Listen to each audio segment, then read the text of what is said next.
want to build before on what I said about forgiveness and the limitations of forgiveness.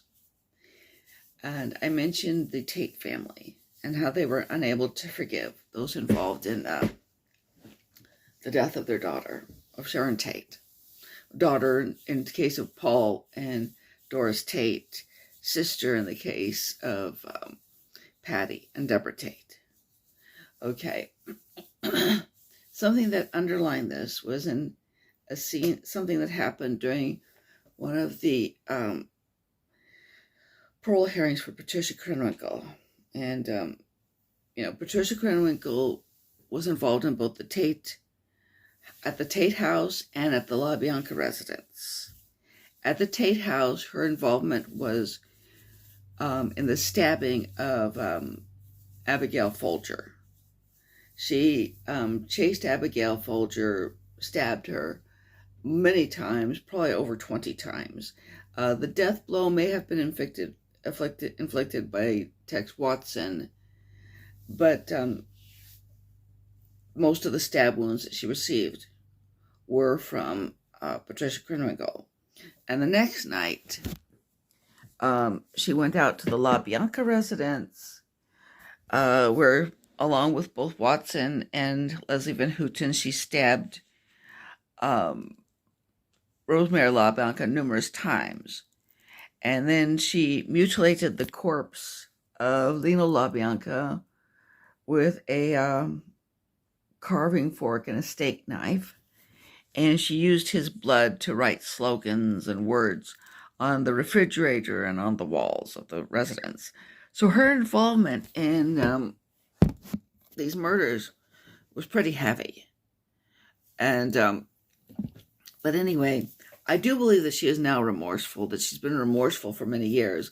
Once she got out of the belief system that she had when she committed these murders, then I think, maybe a normal mental state came over together with, some compassion for the victims. And during the parole hearing, she really broke down, and I believe it was sincere. She broke down and she said, I'm paying for this. I'm doing the best I can. I don't expect the board to say I can go home. I'm paying for this every day of my life. There's nothing more I can do except for being dead. And I know that's what she wishes, but I cannot take my own life. And she, meaning Patti Tate, was, Pat Krenwinkel had to take a moment to compose herself. But Patti Tate said nothing. And because really she couldn't say what's almost expected. Oh, no, I don't want that to happen. She couldn't say, oh, no, I don't want you to kill yourself. Because the truth is she had no concern for Patricia Krenwinkel anymore. Her concern was with her sister and with Abigail Folger, the woman that Patti Tate knew very well and who had been, stabbed to death, had been killed in a terrible way. Later in an interview that was on the same show, Patti Tate said in so many words, I don't care anything about her. I don't care anything about any of these people except that they have to stay in prison for the rest of their lives. And again, that was understandable. She was 11 years old and expecting to become an 11-year-old aunt when she heard that her sister had been brutally butchered along with other people that she knew well.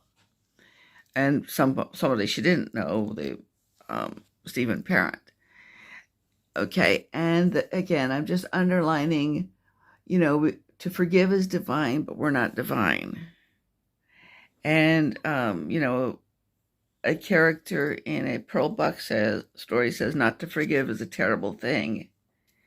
And even if it's a terrible thing, it can also be an understandable thing. Okay, so anyway, I just want to put that out there. I hope you'll subscribe. Hope you liked hearing it. I hope you'll tell other people about me. Help me grow my social media presence. Thanks.